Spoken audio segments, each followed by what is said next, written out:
Shalom Mama Inang, selamat malam untuk kita semuanya. Kita akan merenungkan firman Tuhan. Sebelumnya kita bersatu di dalam doa, kita berdoa. Damai sejahtera Allah yang melampaui segala akal dan pikiran, itulah yang memelihara hati dan pikiranmu di dalam Kristus Yesus. Amin.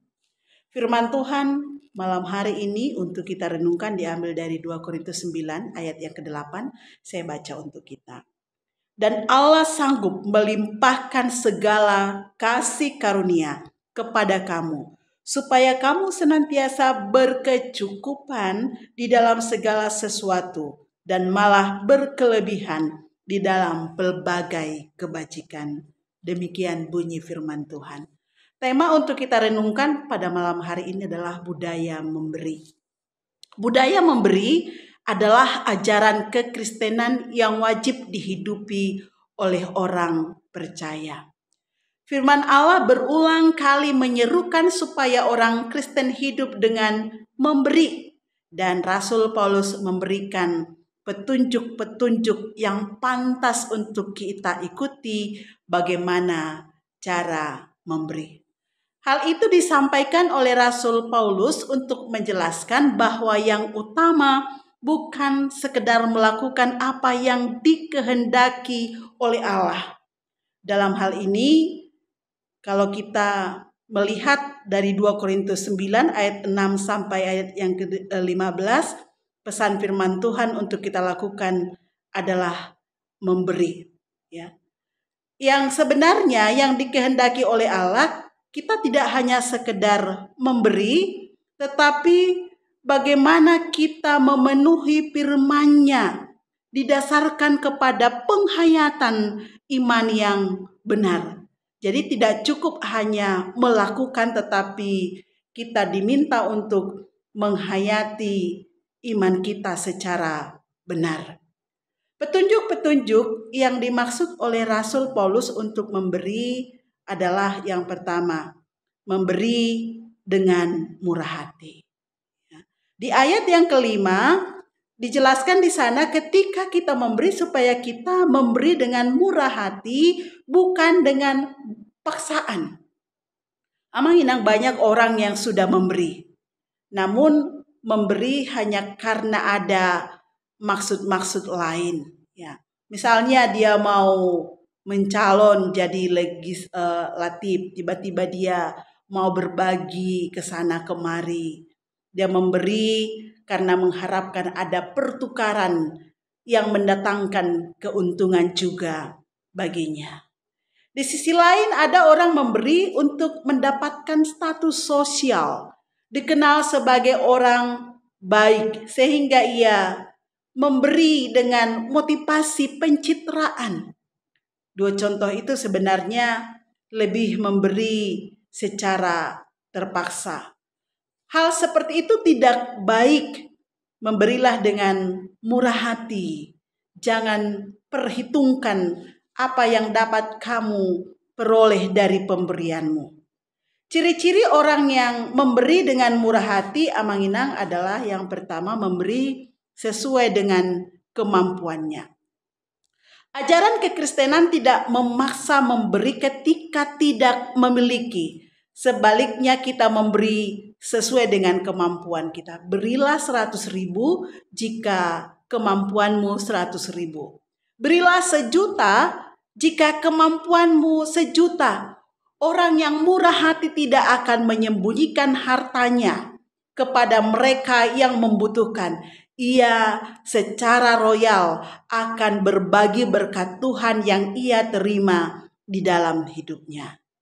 Ciri-ciri yang kedua dari orang yang murah hati adalah tidak menghitung-hitung nilai pemberiannya. Dia tidak katakan, saya sudah menyumbang sekian kepada gereja ini, saya sudah menyumbang sekian kepada orang miskin. Ia tidak menghitung-hitung nilai pemberiannya. Ciri-ciri yang ketiga adalah tidak mengharapkan imbalan dari pemberiannya. Orang yang murah hati tidak akan pernah mengharapkan imbalan dari pemberiannya. Petunjuk yang kedua dalam memberi adalah memberi dengan kerelaan dan tidak dengan sedih hati di ayat yang ke-7. Ada ungkapan yang mengatakan Amang Inang, pasrah walau tak rela. Ya, ternyata Amang Inang banyak orang yang juga memberi tapi tidak rela. Ya, keadaan memaksanya untuk memberi. Contohnya, dia katakan, Inang pendeta sudah telepon untuk membantu pembangunan gereja.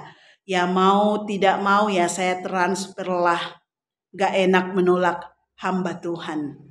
Amang dan Inang yang sudah memberi, saya katakan itu adalah hal yang baik. Tapi Amang Inang perlu kita ketahui, memberilah dengan kerelaan, bukan dengan paksaan. Memberilah, menolonglah, disertai dengan pikiran dan niat yang terbuka.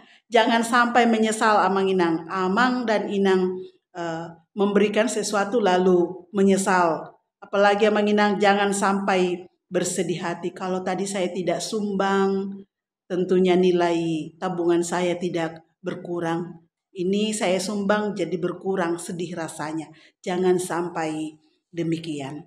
Firman Tuhan mengungkapkan satu kebenaran Amang Inang untuk kita ketahui bahwa Allah mengasihi orang yang memberi dengan kerelaan. Sebaliknya, jika Allah berbicara, ia mengasihi orang yang memberi dengan kerelaan, berarti Amang Inang, Allah tidak suka atau Allah membenci orang yang memberi dengan terpaksa.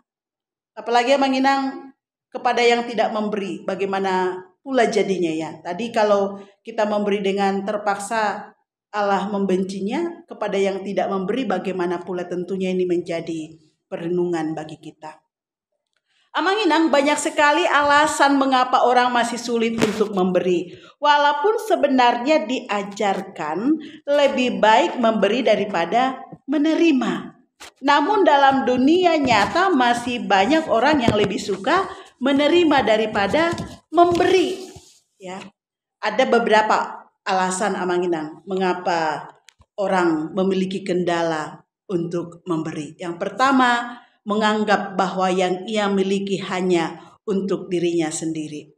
Padahal semua orang dipanggil untuk menjadi berkat. Dalam harta yang kita miliki ada titipan Allah untuk kita bagi kepada mereka yang membutuhkan. Ada yatim piatu, ada janda, ada orang miskin, ada orang yang termarginalkan, yang membutuhkan uluran tangan dari kita. Amang Inang, jangan kita menganggap bahwa yang kita miliki hanya untuk diri kita sendiri. Alasan yang kedua, menganggap bahwa yang ia punya adalah hasil kerja kerasnya sendiri. Tidak ada campur tangan Allah di dalamnya. Padahal Amang Inang saya beritahu, hidup kita saja adalah pemberian Allah. Maka ketika hidup kita adalah pemberian Allah, lebih benar lagi apa yang kita miliki tentunya juga itu adalah pemberian Allah di dalam kehidupan kita. Yang ketiga, takut nilai hartanya berkurang. Banyak orang Amang Inang keberatan memberi atau berbagi karena mereka merasa akan kehilangan nilai harta mereka. Orang takut memberi karena mereka menganggap bahwa mereka akan nilai hartanya akan berkurang. Padahal Amang Inang, orang yang memberi dengan cara yang benar, nilai hartanya sama sekali tidak akan kurang. Memberi dengan benar itu sama dengan menabur benih unggul ke tanah. Benih yang kita tabur Amang Inang akan bertumbuh dan berbuah. Semakin banyak benih yang ditabur, semakin banyak hasil yang akan dituai.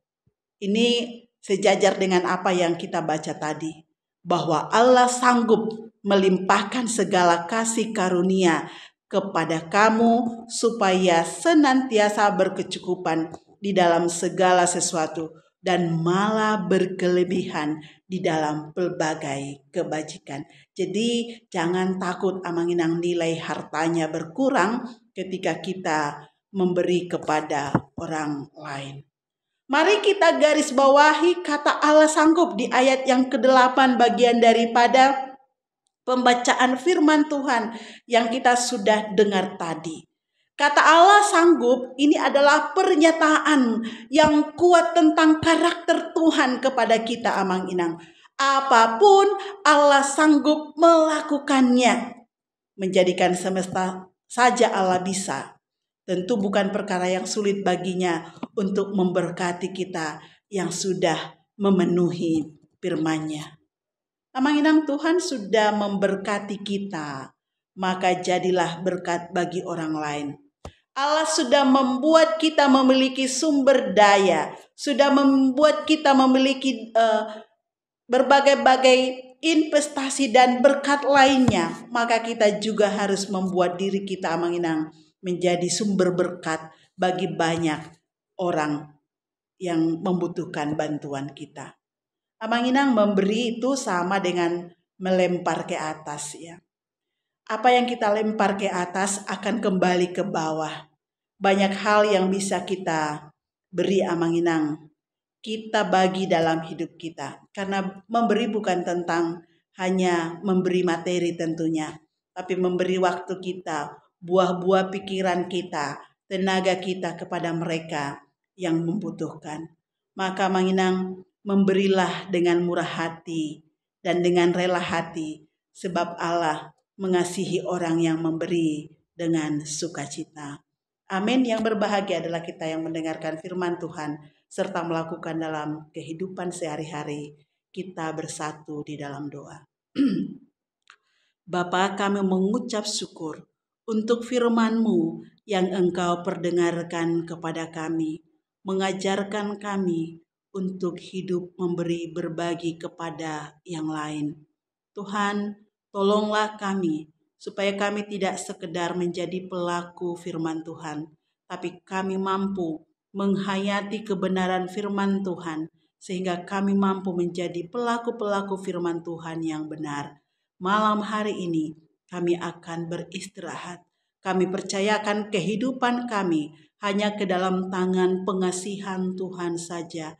Kami percaya di esok pagi dengan tenaga baru Tuhan akan memberkati kami sehingga kami mampu menjalani kehidupan kami dengan melakukan kebenaran-kebenaran firman Tuhan. Terima kasih Bapa. Di dalam nama Tuhan Yesus Kristus kami mengucap syukur untuk firman-Mu. Amin.